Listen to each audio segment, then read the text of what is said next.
Hello there and welcome to today's recap of the Manhwa series titled Solo Spellcaster. In a nutshell, it's a story based upon a blessed and hardworking character who actually possesses more extraordinary abilities and skills than his seniors at a lower level. However, he uses his skills to join a group for a hefty amount and helps them earn money by creating new items for them and helping them to complete the dungeon missions. Everyone is impressed with his ability to use spells and skills far more advanced than his level.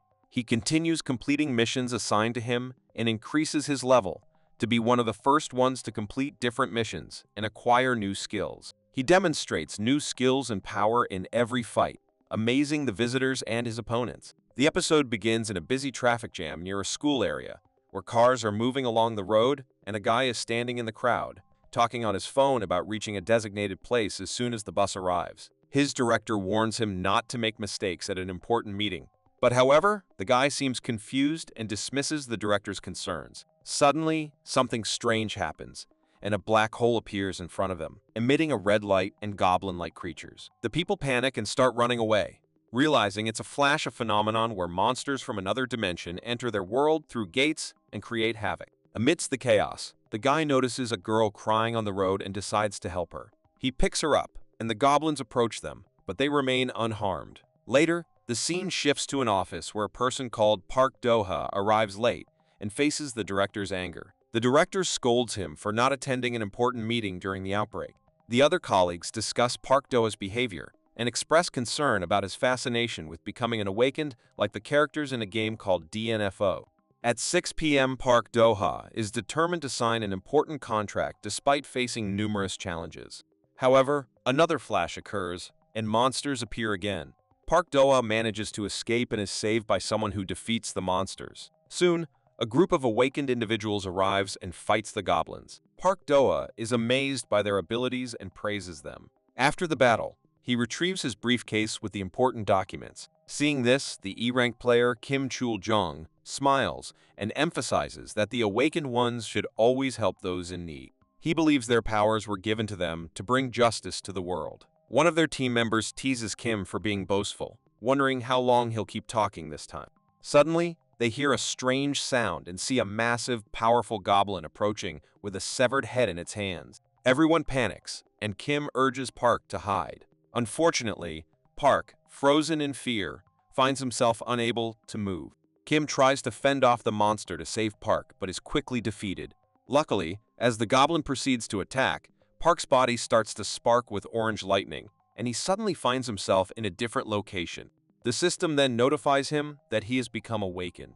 The monster attacks, but Park uses newfound magical abilities to fight back. He defeats the goblin and is hailed as an awakened one. The story then reveals that magical towers appeared around the world, and the awakened ones emerged to combat outbreaks of creatures from other dimensions. On the following day, Park wakes up in his apartment, realizing that his awakening was not a dream. He recalls defeating the monster with his sword and wonders why he gained these powers. He starts to feel uneasy, thinking he sees the monster behind him, but it turns out to be just his imagination.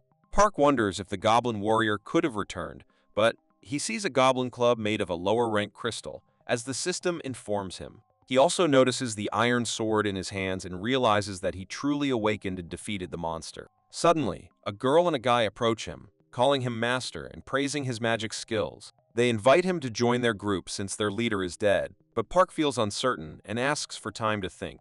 However, before he can decide, a girl with 2 braided hairtails and 2 suited men from the awakened management team, KBI, arrives. The girl, Lee Yong-so, tells the guy and the girl to follow her instructions, but Park seizes the opportunity to run away.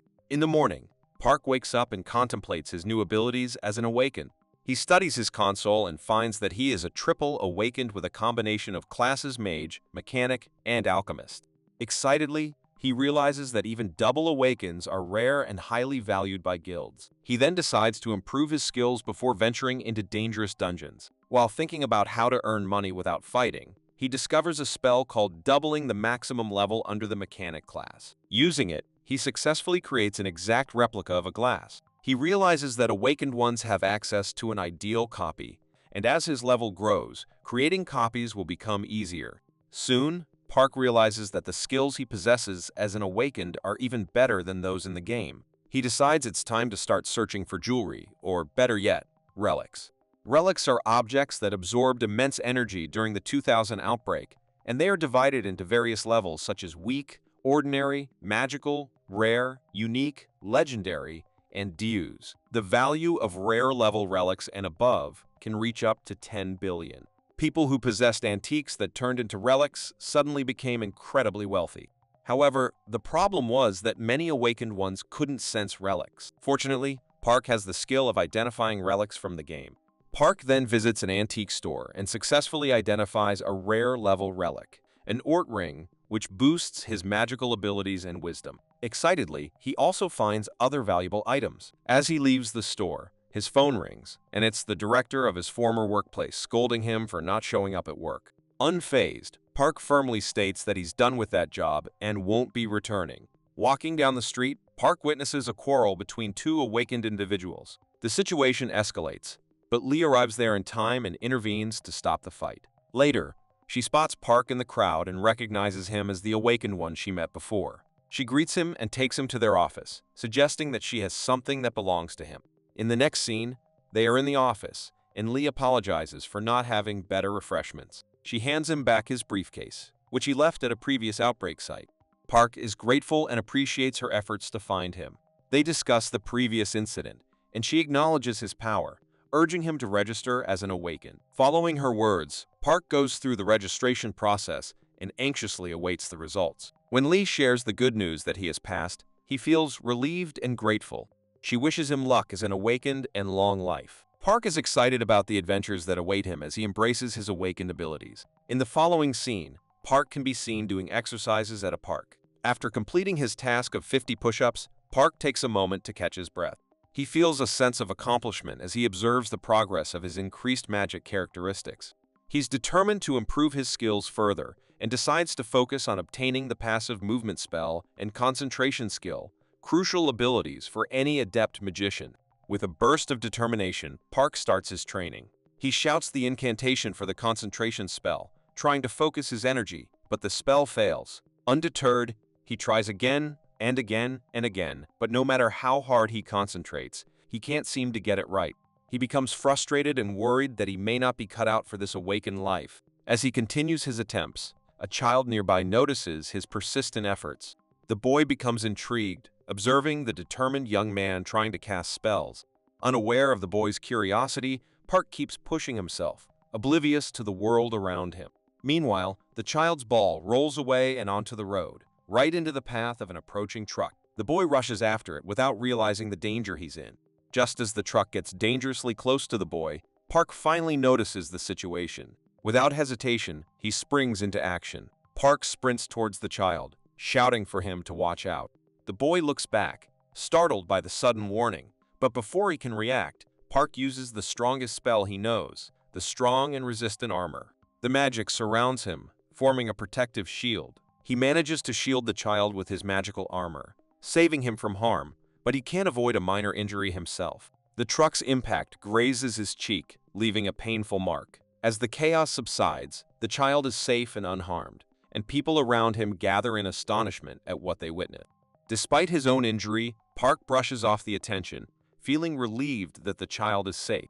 Deep down, he knows he still has much to learn and improve. He realizes that training is not just about personal growth, but also about being able to protect others. With renewed determination, he understands that he must persevere and strengthen his abilities to become a true protector in this awakened world. Park then tells the child his name and urges him to keep it a secret before fleeing. In the following scene, we see Park getting a huge amount of money for his collection of relic items. Following this, as Park steps out of the bus onto a busy street, he realizes that something unusual is happening. The ground starts to shake, and he senses an outbreak of monsters nearby.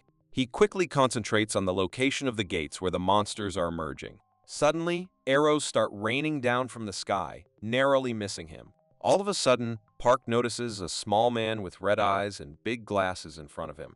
This man, whom he calls Glasses in an Old Face, is known for creating incredible weapons that no one has ever seen before.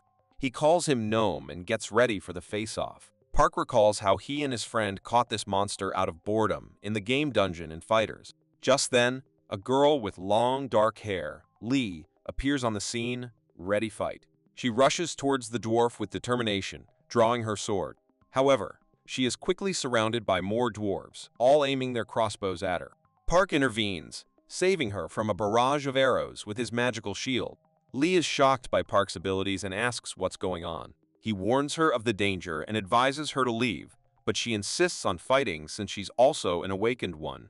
As the dwarves continue their attack, Park uses a powerful magic projectile to defeat one of them. Despite the danger, Lee refuses to back down and wants to keep fighting. Park warns her that facing these powerful enemies may change her mind, but she remains determined to stand her ground. Right then, a massive dwarf appears, fully armored with a shield and hammer, emitting a red light from his visor. Lee is covered in orange lightning due to the special intimidating ability of higher monsters. Park Do-hek explains to Lee that fear will paralyze her movements, but he carries her to safety. He then borrows her rapier to join the battle. He faces a group of dwarves and quickly takes out some of them with his magic projectile, using the power of wisdom to induce fear. Encountering the dwarf captain, Park activates his rapier's enchantment, dealing a powerful blow to the shielded enemy. The dwarf captain reveals himself as just a man hiding inside the armor, which surprises Park. Nonetheless, he continues his attack, weakening the dwarf captain's shield and landing more magic projectiles. Soon, Park surrounds the dwarf captain, hitting him with spells from all directions until the armor glows with a blue light. He finishes off the dwarf captain with a final strike, leaving the armor empty and defeated. With only a few dwarves left, Park confidently confronts them, determined to defeat them all. He rushes at them, ready to use his skills to win the battle. After the battle with the dwarves, Park notices smoke rising from the defeated creatures. He realizes that only the dwarf leader had an enchanted shield, and he needs to learn more powerful spells to face such opponents in the future. Right then, Lee approaches him, and they discuss compensation for his efforts in stopping the outbreak. She promises him trophies worth about 500 million for his bravery. Following this, Park leaves the place, asking Lee to not mention his name to the reporters. As soon as he leaves, two reporters approach Lee, wanting to know more about the awakened one who fought the dwarves alone.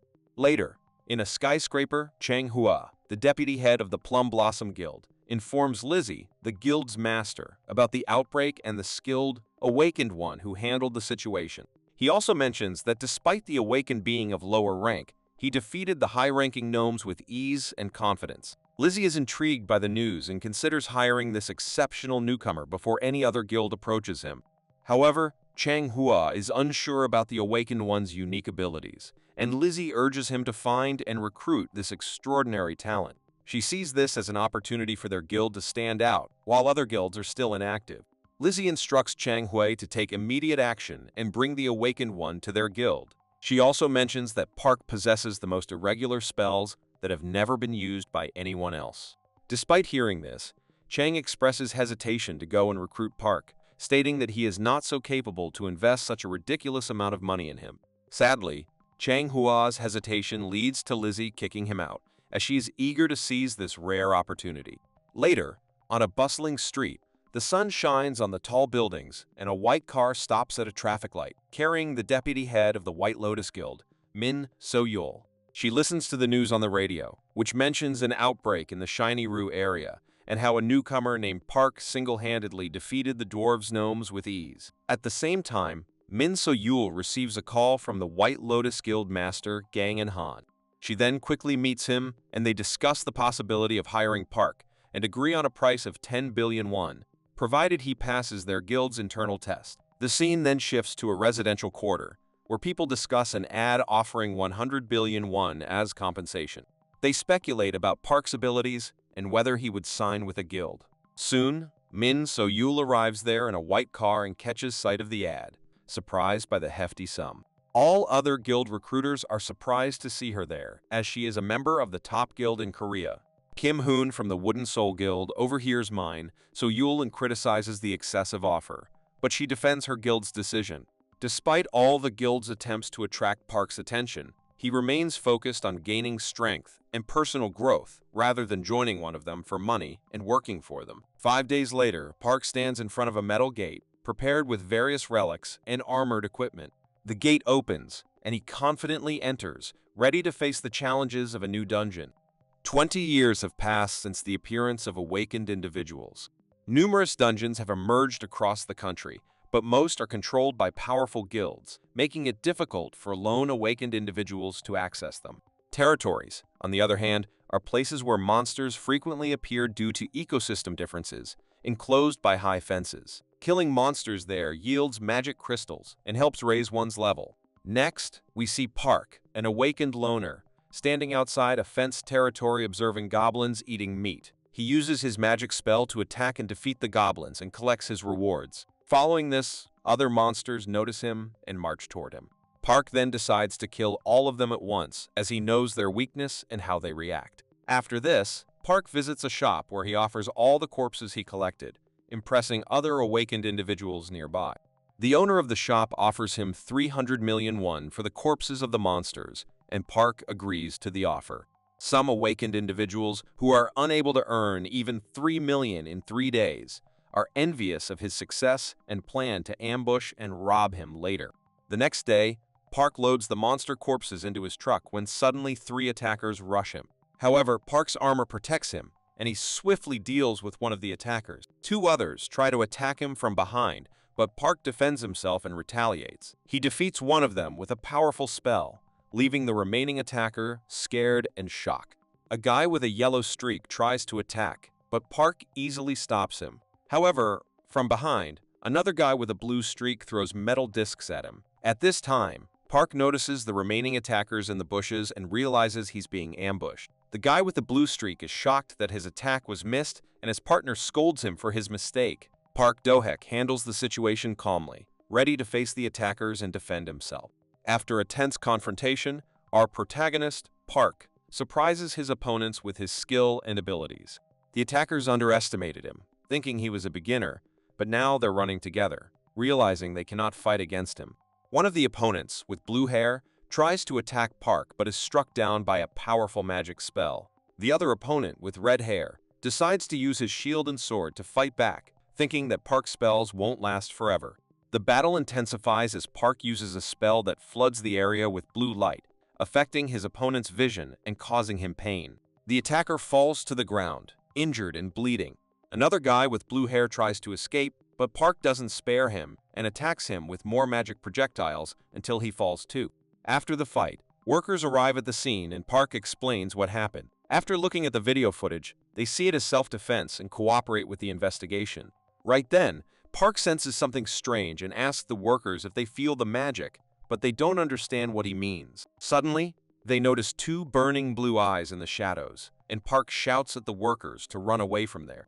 A huge white wolf with glowing blue eyes and symbols on its forehead appears before Park. He recognizes it as the leader of the wolves in this area, the same wolves he hunted in the past.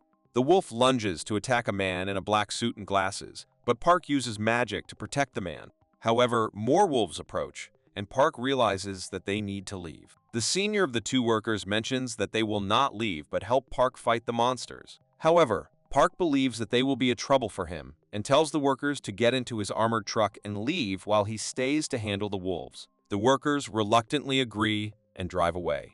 After this, the wolf pack surrounds Park, and he uses various magic spells to fight them off. He manages to save the workers from the wolves, and they both escape in his truck. Next, Park attacks the leader of the pack and successfully uses his magic spells like Burning Hands and Magic Arrows to defeat it. As he defeats the leader, the other wolves also proceed toward him, but he defeats them easily. After the encounter, Park realizes that he cannot depend upon the armor and magic skills to save his life every time and decides to build a mini-drone to assist him in future battles. He starts assembling it using parts he bought from Deus Market, and he's excited about the process. As he works, he reflects on the power of magic and the need to be cautious in dealing with potential threats from other awakened individuals. Park proceeds to create a mini-drone using a stone covered with metal. He marvels at the process, which he has only seen in games, as the parts are covered by a blue glowing sphere during assembly. The production reaches 75% completion, and Park adds Avalon's Wand, a magical item, to the drone, making it even more powerful.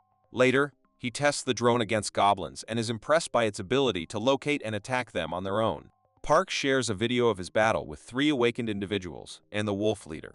Unbeknownst to him, someone else shares the video on the internet, and it gains instant popularity, attracting attention from various guilds who are now interested in recruiting him. They are impressed by his abilities, despite being an F rank, and are ready to pay the ridiculous amount of $100 billion as Park demanded earlier. Meanwhile, Lizzie, the head of Plum Blossom Guild, can be seen driving on her way to meet Park and discuss their deal of offering him 100 billion won. She calls Park to discuss his possible admission to their guild. However, she notices that the video was posted by someone else without Park's knowledge. Despite this, she is willing to pay the 100 billion won he demanded for the video. To her dismay, Park does not respond and cuts the call short. Later, Park contemplates the identity of the person who uploaded his video to NeoTube just for the sake of views and subscribers. He then realizes that as his abilities and spells are already exposed, he should consider joining a guild to explore dungeons and increase his level faster. Following this, he sends a message to any guild interested in recruiting him and invites them to meet him in person at Cheongsung Building at midnight. He also mentions that he's worth more than 100 billion won and will show them why in their meeting. While Park deals with the aftermath of the video, the scene shifts to Baek Eun-ho, the head of the Blue Castle Guild, discussing attire options with his daughter for dungeon exploration. His daughter, Baek Do-hyui, prefers more casual clothing, but he suggests a guild-made costume for her. However, Do-hyui refuses to comply with his suggestions and proceeds with her usual dress, a short and a top. Moreover, when Eun-ho inquires about Park's video, she confirms seeing it and expresses her desire to hire him in their guild. For the same purpose, she also asks for 200 billion won from her father. At first, Eun-ho hesitates for a while, but the smile on his daughter's face after a long time compels him to fulfill her desire, and he later agrees to provide her with the money. In the auction, the member of KBI Lee introduces Park as a highly debated figure in their society due to the video of his impressive magic abilities. Following this, Park steps forward and explains that, unlike other awakened magicians, he doesn't need time to rest and accumulate mana between spells. When someone doubts him and accuses him of editing the video, Park demonstrates his abilities by activating shield and armor spells, surprising the audience with his quick and seamless spellcasting. Some still question his skills, suggesting that attack spells are more challenging. To address these doubts, Park asks for assistance, and Do-hyui, from Blue Castle Guild, volunteers to help. Park asks for help again, and Do-hyui volunteers a guild member named Mae Sung-mi, who specializes as a tank with excellent defense skills. Ordinary magicians need time to weave spells, which makes them vulnerable to attacks, but Park's abilities allow him to cast spells instantly and continue moving freely. Soon, Sung-mi steps onto the stage to assist Park in demonstrating his magical abilities. The latter believes that it is a great opportunity to test his skills on Sung-mi, as she is one of the best tanks of the top guild. Everyone in the crowd also believes that now they will get to see the real power of Park's skills. Without wasting any time, Park begins his display by launching powerful magic projectiles and blue lightning bolts at Sung-mi's shield. Despite her strong defense, the shield eventually crumbles under the force of his attacks. Impressed by his skills, Do-hyui sees potential in forming a powerful team with Park. Almost all of the people in the crowd are amazed to see Park using magical skills one after another without delay and rest. Seeing this, they believe that he will be a great addition to their guild. However, after some more demonstrations, Park announces that he wants to be a mercenary rather than join any guild and be a member. As soon as he says so, multiple guild members drop their plan of paying a hefty amount to hire him as a mercenary. On the other hand, Park plans to use his extraordinary skills to create and sell unique items, like his mini-drone. This makes the leaders realize that Park is double-wakened and has multiple skills. Do-hyui and Lizzie negotiate the contract with him, and eventually, the latter offers 100 billion won only to get replaced by the former with 150 billion won for Park. With such an amazing offer, Park signs a 3-year contract as a mercenary with Do-hyui for a record-breaking price of 150 billion won. The news of signing the contract spreads quickly, and Park becomes the center of attention due to his exceptional abilities and the unusual contract. People are astonished by his talents and speculate about his unique status as a double-awakened magician. Park doesn't tell his parents about his adventures because he's afraid they will worry. However, it seems they don't really mind, as they tell him to value his life and avoid getting into trouble. They suggest to him that safety always comes first and don't want anything to happen. Though they tell so, his parents are very worried about him. During the break, Park collects a few more relics. Among them are Kim Ok-boon's grandmother's bracelet, which is of a rare level and increases wisdom, magic, and attractiveness. There are also the shoes of marathon runner Kim Young-cho, which enhance dexterity. Additionally, an old prayer book increases wisdom, and the Twilight Ring of Nebulous restores mana when depleted. Checking his statistics, Park finds that his wisdom and magic are already over 300, while the rest are around 100. He believes that with such characteristics, he might be pulling at the C rank level, and he plans to focus on learning spells rather than collecting more relics. The scene then shifts to the Blue Castle Guild building, where Park enters and other Awakened Ones are discussing him behind his back. They express concerns about the guild head considering inviting Park to join. Some believe him to be a total rookie and are doubtful due to his F-rank status. However, Park approaches the guild counter and explains that he came to meet the guild master. Some Awakened Ones notice him, and there's talk about John Min challenging Park with a handshake to test his strength. Curious about the rite of passage mentioned, Park wonders what it entails. Right then, John Min approaches him and extends his hand for a handshake and forcefully squeezes it, trying to gauge his strength. To John Min's surprise, Park doesn't react and smiles. John Min decides to challenge Park further, activating his armor. However, Park remains calm and unaffected by the attack, leaving the other Awakened Ones shocked. Suddenly, Jung Minko collapses on the floor after his failed attack. Do Hui, who just came from the dungeon, intervenes to handle the situation. She invites Park to her office to talk. In Do Hui's office, Park expresses his interest in a specific dungeon called the Goblin Mechanics Dungeon. It appears to be an E-rank dungeon with a goblin engineer as the boss. Baek Do-hai offers her help but requests to join him on this adventure. Park agrees to it and prepares to explore the dungeon, feeling that his abilities and relics will be useful during the expedition. Next, at the underground training pavilion of the Blue Castle Guild, engaging in intense training with Sung-mi. She's wielding a training sword and shield, sweating and breathing heavily. Sung-mi's military background can be seen clearly in her training style. At the same time, she speaks with the instructor Park Gi-tae, who informs her that Park got a contract for 150 billion, the largest ever. Sung-mi acknowledges it and mentions that she had fun blocking Park's attacks during the demonstration and wants to fight him again. The next morning, at the Cinderum station, Park meets Do Hui, the guild master, and begins preparing for their first raid together. Do Hui warns Park not to be too arrogant and reminds him that he's part of their guild now. She also introduces him to the two porters who will help them collect the monsters' corpses during their raid in the dungeon. Park is surprised to know that even the porters of the guild are awakened. Soon, they enter a dungeon, and Park chooses the forest path over the meadow, expecting goblins to set traps there. Just as he expected, goblins attack him, but Park's powerful spells and armor make short work of them. He surprises them with his unique attacks and defeats them easily. Moving forward, Park encounters a mechanical maze in the dungeon and realizes that it's known for its multiple traps and is difficult to solve.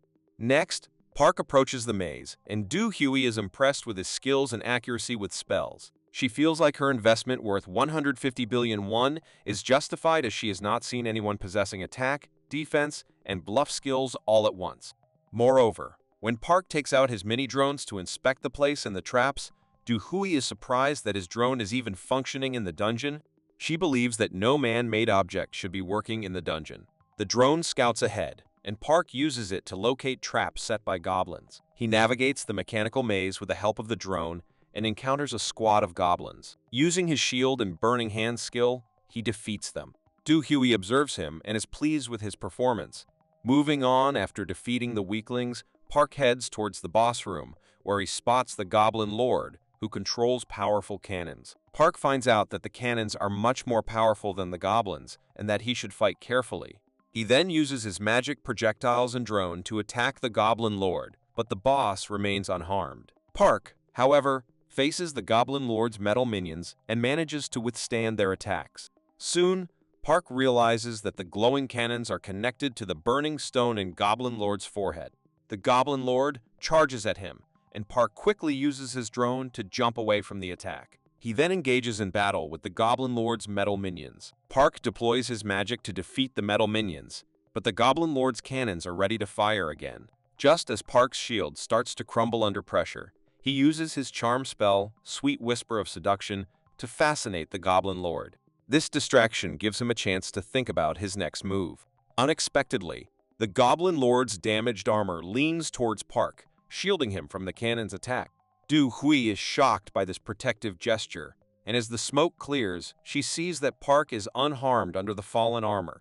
Later, the Goblin Lord's armor starts to crumble, but Park emerges unscathed. He comments on how he didn't expect the boss to be so tough and admits that he thought the fight would end with his fiery hand spell. Du Hui is happy that Park managed to defeat the boss on his own, gaining a lot of experience in the process. She also consoles herself, mentioning that the investment she made in Park has not gone wasted. After defeating the Goblin Lord, Park's level increases 4 times, and he becomes a level 20 mage. He is pleased with the experience he gained from the boss battle and starts inspecting the items left behind. Du Hui approaches him and expresses her interest in the spells he used during the fight with the Goblin Lord. She then leaves him to check the dropped items, including a medium level 1 space stone, spellbooks for strength, shooting webs, and summoning mirror images. There are also blueprints for creating golems and goblin bombs. As soon as Park gets the blueprints, he decides to put it into use and make golems out of it. 3 days later, in the guild's underground training hall, Park is testing his new skills. He requests the instructor to put the dummy onto its maximum level, adjusts the training stage to maximum, and prepares to face dangerous robots.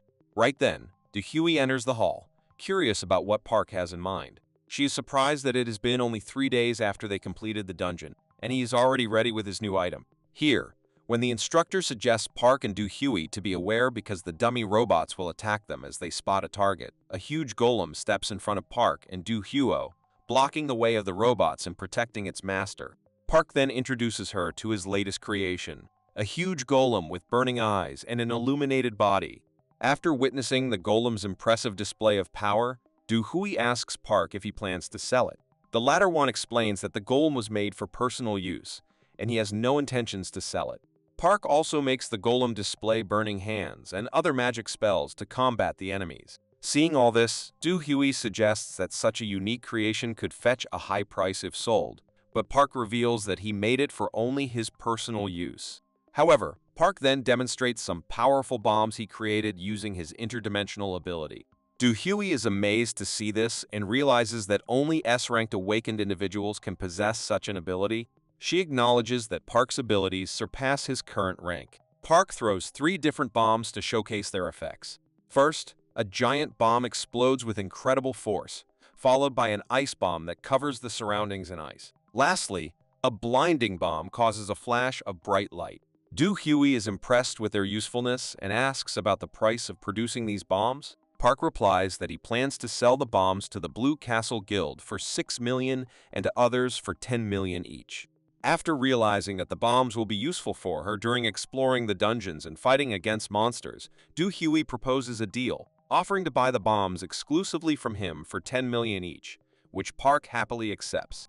The next day, Lizzie rushes to inform her master, Changhua, about a serious problem. The Blue Castle Guild is rapidly gaining a significant profit of 28,500, thanks to their exclusive contract with Park for the sale of the explosives he created. Lizzie becomes angry after seeing Blue Castle Guild increase profits and regrets her decision of not hiring Park in the first place. She then yells at Changhua for opposing her decision to spend money on Park. In response, Changhua tells her that Park's contract with the guild will expire in 3 years, and they plan to invite him then. Lizzie is upset and decides to visit the Blue Castle Guild to make an exclusive contract to buy Park's explosives. She urges Changhua to get ready and follow her in the pursuit. Meanwhile, in the sales department of the Blue Castle Guild, there is a rush of people interested in buying the bombs. Du Hui can be seen watching from the balcony and recalls how Lizzie spread rumors about her and her guild 2 years ago, leading to their rivalry. Lizzie did all that just to get the first chance to enter a dungeon and explore it. Du Hui understands Lizzie's intentions, but wishes to face her at present, with her guild being more successful and famous than hers. Soon, Lizzie and Changhua arrive at the building and meet Du Hui in her reception room. Du Hui welcomes them and inquires about the purpose of their visit, suggesting that she would have come to welcome them if they informed her earlier. However, she suggests talking separately, but when she and Lizzie collide, a snake and a toad, glowing with fire, appear behind them, representing their rivalry. Meanwhile, Park is making bombs while watching the events on TV and is happy that he is away from them. Right then, Sung Mi, who had been looking for him, arrives there with dimension stones and places them on the table. Park is surprised to see her and inquires about the purpose of her visit. Without wasting any time, Sung-mi mentions that she enjoyed their previous encounter and is looking forward to battling against him with full power. In other words, she requests a fight with Park. Surprisingly, Park also agrees, and Sung-mi happily waits for the fight to start. Later, Park decides to take a break from designing bombs and suggests going to fight with Sung-mi. She eagerly agrees, and they prepare for their battle. In the next scene, Park and Sung-mi are standing in special suits designed for their protection. Sung-mi mentions that the suit costs around 25 billion won and is specially designed to demonstrate the health condition of the player. The suits adapt to their health and increase their endurance, glowing different colors based on their state.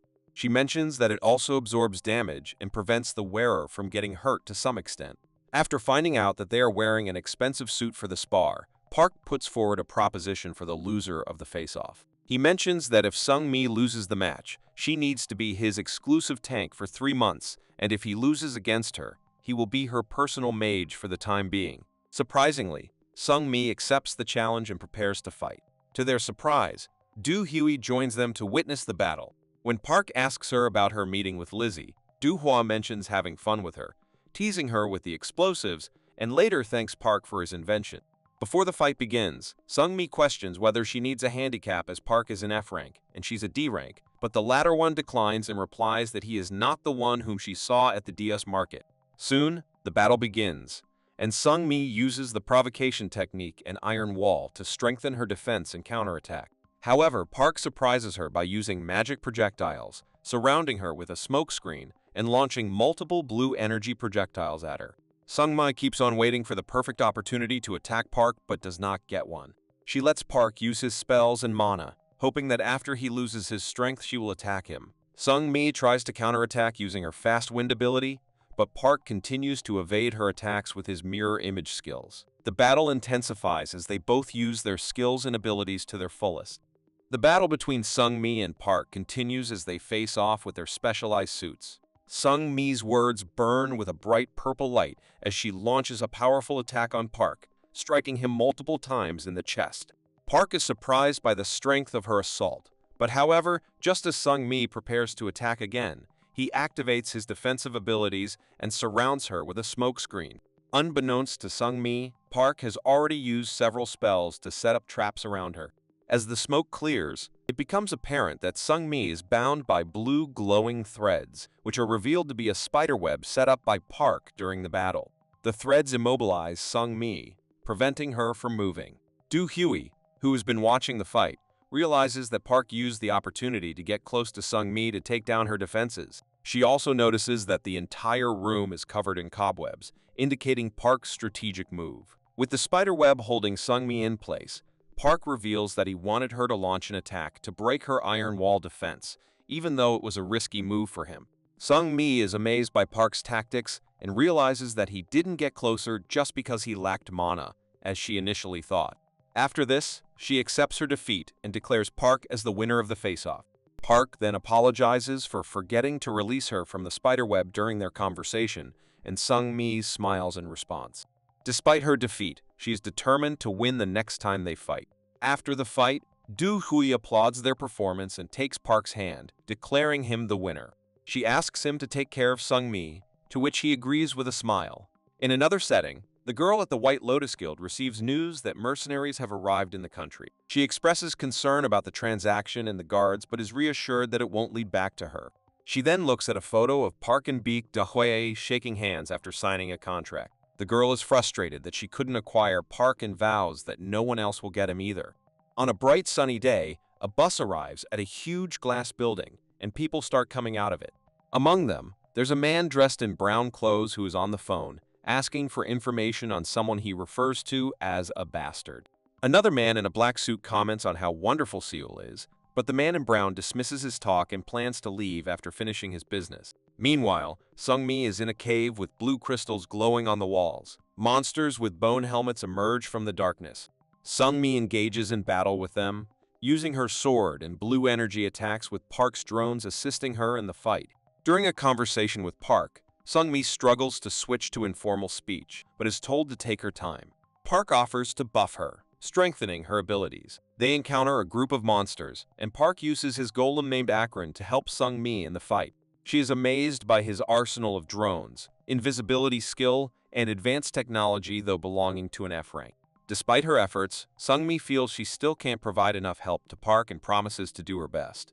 On the other hand, Mr. Sung and his mercenary team are planning to go after Park. They discuss the poor security at the dungeon gate and the need to deal with him before others arrive. Wasting no time, they enter the dungeon, with the only purpose of finishing Park. Next, Mr. Sung and his group hurry to finish their task in the dungeon before anyone else from KBI arrives. Sung-mi and the golem of Park, Akron, are battling trolls while the former wonders if Park can bypass the monsters and reach the shaman. Following this, as the goblin shaman prepares to attack, Park appears behind him and uses a spell called Poison Arrow, striking the shaman's head.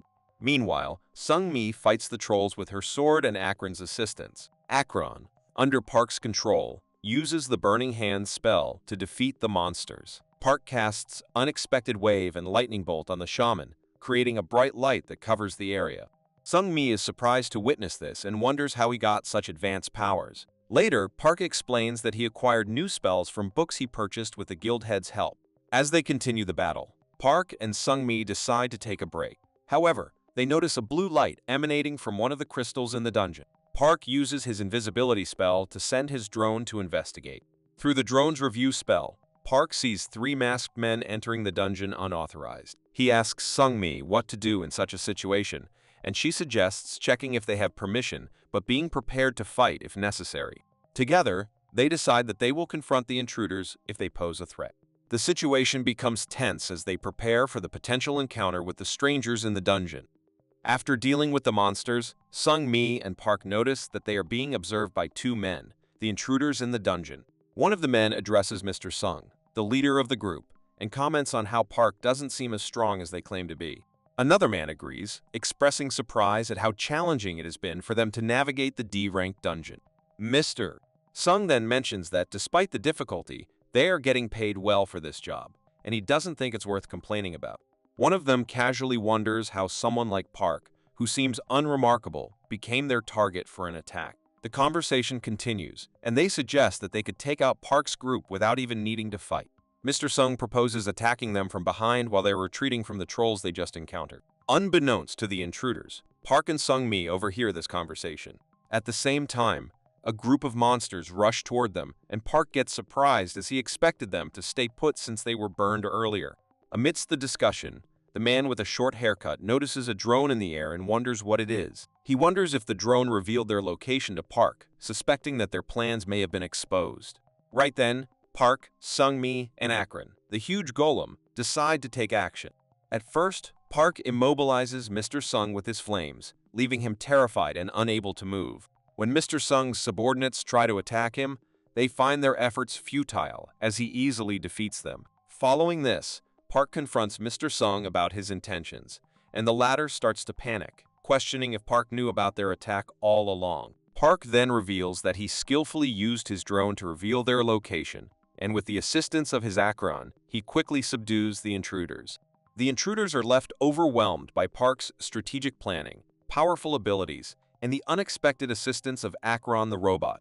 The scene then shifts to the tower of the Blue Castle Guild, where Park and Sung-mi are sitting in an office. The latter informs Park about the results of yesterday's incident investigation. She mentions that 3 famous mercenaries, including the enigmatic Ghost Ant, were involved. The Ghost Ant is a skilled assassin known for targeting awakened ones, but his true identity is still a mystery. Sung-mi speculates that the attack might be related to their successful bomb sales, which boosted the guild's shares. She suspects that someone from the rival White Lotus or Plum Blossom Guild might be behind it, but refrains from revealing the exact person to avoid trouble. Sami suggests improving security and installing an alarm system in Park's house as a precautionary measure.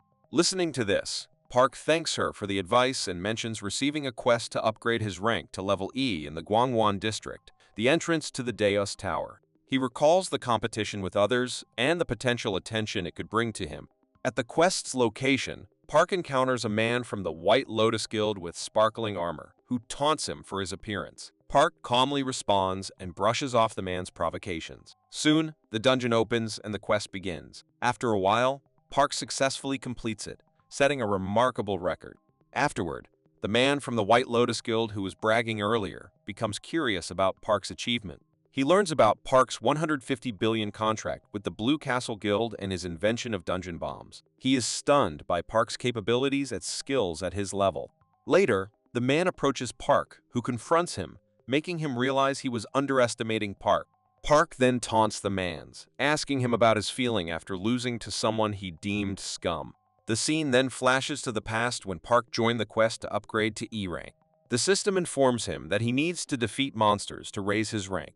He has already slain half of them with the help of his robot, but a few are still alive. He deploys Akron to attack them and wonders if they could survive his attack. Eventually, he kills all the monsters and notices a door, thinking it is the finish line.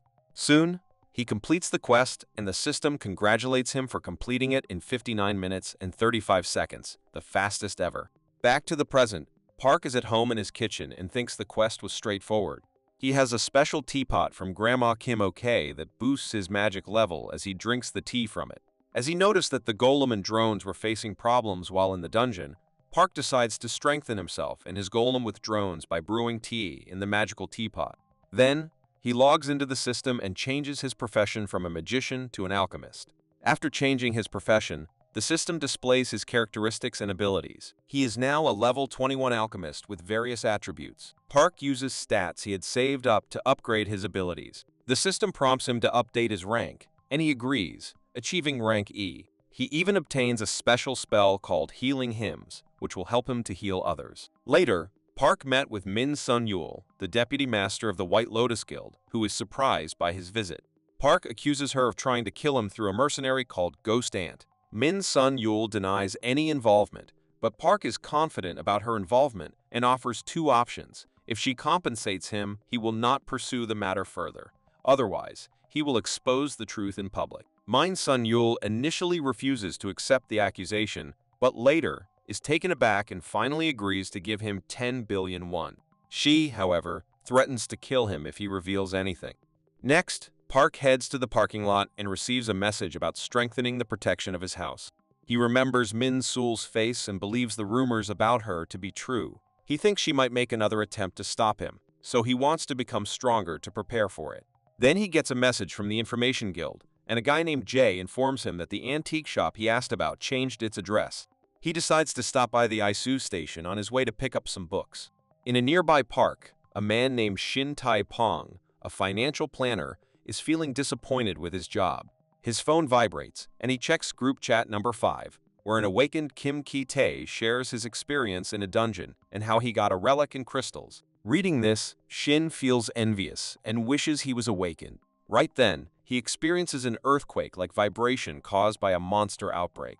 Unfortunately, Shin gets sucked into the opening of the dungeon. Luckily, Park is nearby and realizes that ordinary people are being sucked into the outbreak and will be killed by monsters. He proceeds to help them and sees two awakened individuals, Kim Jae-hoon and Yeon Min-soo, handling the situation. Park decides to help and asks if he can assist, but Kim Jae-hoon tells him to go regulate the traffic rather than save the people inside the dungeon. Feeling determined to save people, Park refuses to comply with his request and rushes past them. He enters the dungeon and ends up helping a man in the park who was injured during the monster outbreak. Shin is grateful for his help, and there, Park introduces himself as an awakened. The man tells Park that he was at the Isu station before waking up injured. In the next scene, Park examines Shin's wounded leg and uses his healing power to treat it. He then utters the spell called Heaven's Blessing Healing Him, curing the man's wound in a flash. In no time, Shin's pain subsides, and he thanks Park for his help. The latter then advises him to use the portal behind him to reach the ISU station safely. However, when Shin looks behind, suddenly, a huge monster appears. Luckily, Akron intervenes and sends the monster flying into the sky.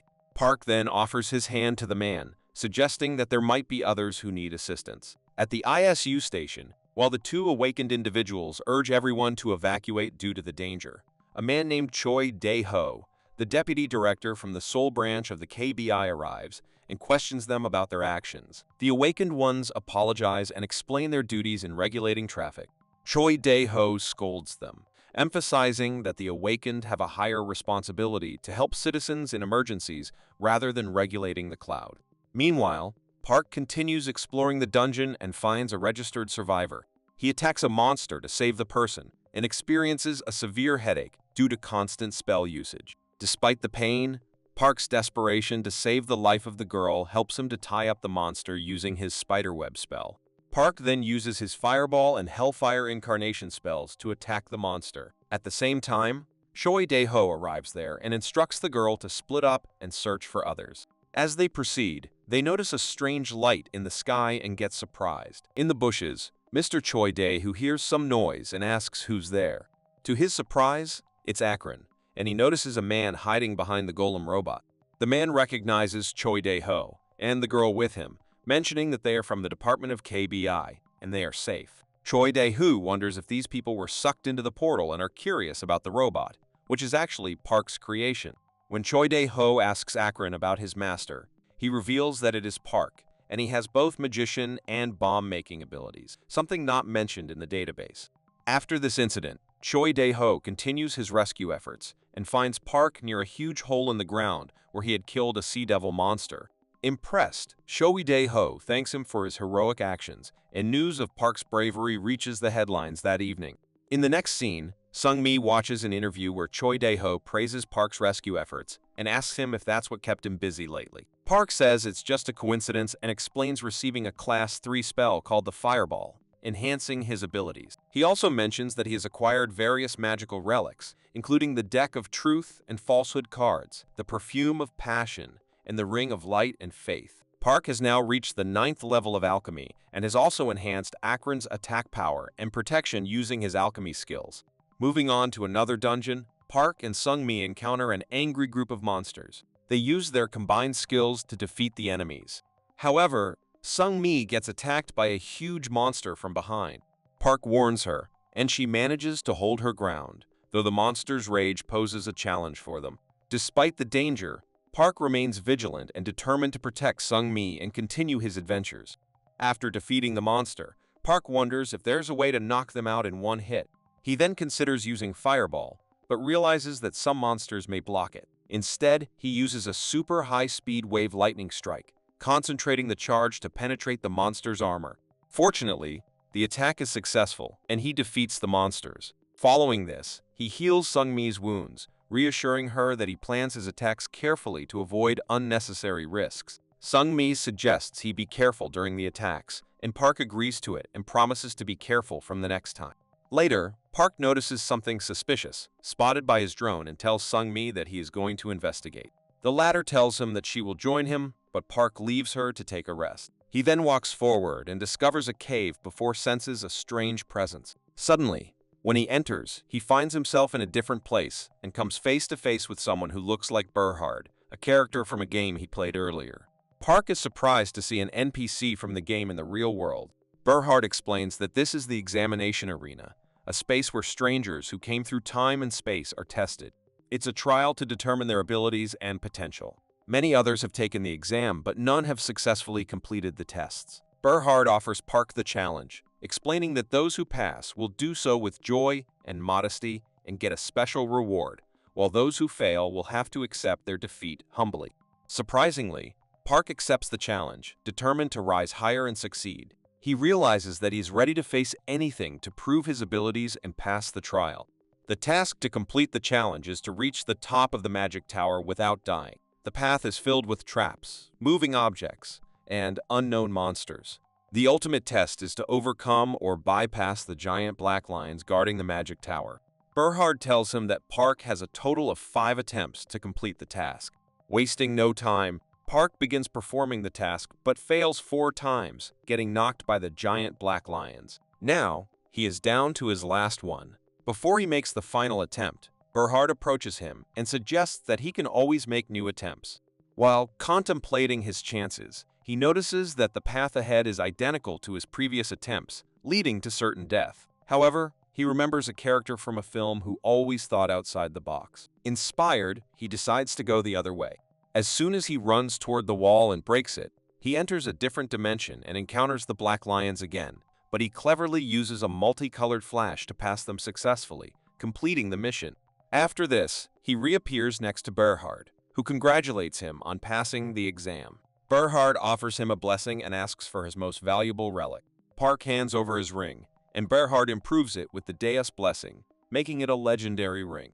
The new ring, called the Ring of Faith and Light, significantly enhances Park's abilities. It has the power to increase wisdom, magic, and magic protection, and can store additional mana points. It can also grant the power to cast spells without speaking them aloud. Overjoyed with his new ring, Park thanks Berhard and feels like a completely different person with this legendary relic. He considers the ring to be one of a kind and is grateful for the blessing. With renewed confidence and power, he is ready to face whatever challenges lie ahead. After the encounter with Berhard and passing the exam, Park returns to the dungeon and sees Sung Mi fighting against the monsters with the help of Akron. He gets shocked when she tells him that he has been away only for 30 mins. Next, Park arrives at Chungsung Building and informs Do Huey about his meeting with Berhard, and that he would like her help in selling a special item called the Magic Spell Recognizer. This item can reveal the hidden abilities of objects and relics. However, Do Huey suggests using it on a more important subject, a beautiful silver sword she possesses. The sword increases strength, agility, and speed.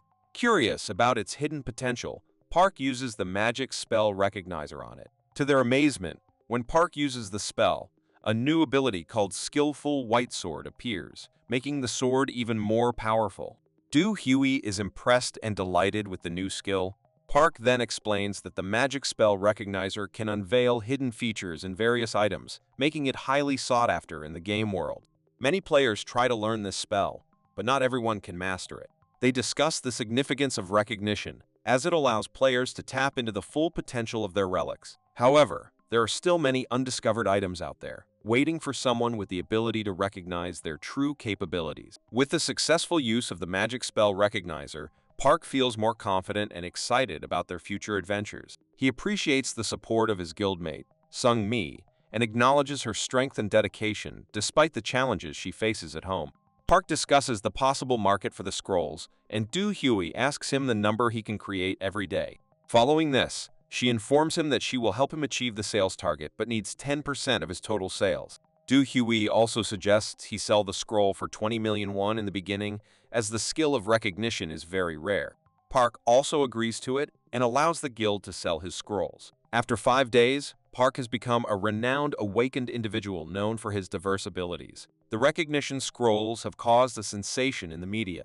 The scrolls can identify an awakened person's skills and have raised a lot of interest and demand, with their starting price of 20 million won soaring to 33 million won in just a few days. With his influence growing, Park Do-hak plans to expand his connections. He receives a call from the KBI Seoul branch, an organization connected with state management of awakened individuals. He meets with the head of the Seoul department, Jang Mi-jo, who praises his talents and considers him a rising star for South Korea. Later, Jang Mi-jo explains that the department wants to support Park as a promising awakened individual. They offer him full assistance, including dungeon raiders and support in various areas. Park Do-hak is surprised by their offer and wonders if they have ulterior motive. However, Jang Mi-jo assures him that the department's primary goal is to maintain peace among the awakened and ensure citizens' safety. Surprisingly, Park Do-hak agrees to accept the department's support and expresses gratitude for their assistance. He decides to wait for further updates and news from them. He is cautious but hopeful that this collaboration will help him further his goals and protect his interests. As Park is about to express his excitement to work under KBI's support, a sudden earthquake shakes the ground, causing fear among everyone present. Park asks what's happening, and shortly after, the ground turns red. Jiang-jo, visibly surprised, asks Park what it is, to which he responds with a question of his own, asking if she really knows what it is. Park then explains to her that it's a large-scale outbreak and an announcement is rolled out, warning citizens to seek safety in the nearest underground shelter. Following this, they receive instructions to gather at the nearest community center, and Lee drives Park and the rest in the car. Lee reveals that a large-scale outbreak occurred in Gangwon-do 5 years ago, but this time there are 78 outbreaks at once, making them worried about the potential casualties. As they approach the outbreak area, Choi Dae-ho suggests that he and Park go together, while Lee should stay with the department director and maintain communication. The situation is chaotic, with many civilians terrified and facing monster attacks. Soon, we see Akron Golem coming to the aid of a guy surrounded by mantises, saving him with its fiery hands. Choi Dae-ho praises Park's incredible golem and calls out to him over their telecom, but there's no response. Later, Jeong-jo joins them, and Choi Dae-ho is careful not to destroy buildings while dealing with the outbreak. Right then, they receive a signal from several survivors, and Jeong-jo takes charge, skillfully defeating a group of spiders. Meanwhile, on the roof of a skyscraper, two girls from the Taehwae Guild, Kang Seo and Ju Ria, witness the spectacle of the outbreak below. They spot Choi Dae-ho amidst the chaos and discuss his exceptional abilities. Kang Seo then notices Park and mentions that he is the one they are after, while Julia agrees, though it's difficult to see clearly from their vantage point. They notice that Ryunami, an acquaintance of Park, got hurt but was healed by his extraordinary powers. Next, Park is healing the wounded, and onlookers are impressed by his remarkable healing skills, surpassing even a B3 ranked healer. Ryunami thanks him and acknowledges that she owes him a favor. As the situation unfolds, Jeong-jo contacts Park and informs him about civilians in hiding and a possible sighting of a massive monster in a department store. Kang Seo and Ju Ria speculate that it might be the poisonous arachne, a boss of BI rank. The other awakened ones express excitement, believing that Park's firepower should be more than enough to handle the boss. However, Park realizes that the poisonous arachne might be resistant to magic attacks, making it challenging to defeat. Nevertheless, a girl named approaches him, asking if he's weak against physical attacks. She suggests teaming up to defeat the monster, and Park Do-hak agrees to help her. Together, they manage to defeat the monster, and the girl removes her mask, revealing herself to be Shin Ju-ho. Park recognizes her as someone he hasn't seen in a long time. On a rooftop, Park meets Shin Ju-hai, who reveals that she's an awakened individual who previously worked for a guild in Britain. She also mentions that her contract expired, leading her to return to Korea. Suddenly, a large explosion interrupts their conversation, and Park suggests dealing with the outbreak first. 3 days later, the large-scale outbreak is finally suppressed. Park reviews his stats and realizes he has reached Class IV with a wizard level of 31. He has also acquired several spells, including Dispelling Magic, Flight, and Stone Skin. Later, Shin Tae-pong, the man who Park had helped during the previous outbreak, arrives at the office to meet Park. The latter then mentions that he seeks Tae-pong's assistance with long-term asset management and collecting linguistic books from another world. Tae-pong eagerly accepts the task and is provided with a budget of 1 billion won for the procurement. Meanwhile, Shin Ju-hai and Sung Mi, along with others, are seen practicing their skills. Shin Ju-hai is impressed with Sung Mi's tanking abilities and even recalls a role she met in Britain who performed well as a tanker. Park proposes hiring Shin Ju-hai to their team until she finds a new guild, and both Shin Ju-hai and Sung Mi gladly agree to the proposal. Park is pleased with the prospect of having an all-around awakened individual like Shin Ju-hai and an incredible tanker like Sung Mi on his team. With their combined skills, he believes they can handle any challenge that comes their way during raids and other adventures. In the next scene, Park and Shin Ju-hai, who've been friends since high school, joke around, pretending to be a couple, which irritates Sung Mi. They decide to go to the dungeon together to check their connection, and right then, Park receives a notification about a quest to increase his rank. The scene then shifts to Park, entering the Temple of Nightmares Valorox, a cursed place connected to the Awakened system. He reflects on the significance of this world in relation to level promotions and decides to explore it further later. Inside the temple, he faces monsters and uses his new spells. He realizes that the ice storm's radius is limited, but the stone skin and flight acceleration prove useful. He encounters a stone statue guardian with a special spell on its sword, making it resistant to many attacks, but vulnerable to venomous ones. The guardian claims its position cannot be left, revealing itself to be the world's creator, Lakato. Park deduces that Lakato founded this place after 50 raids and has been using it secretly since then.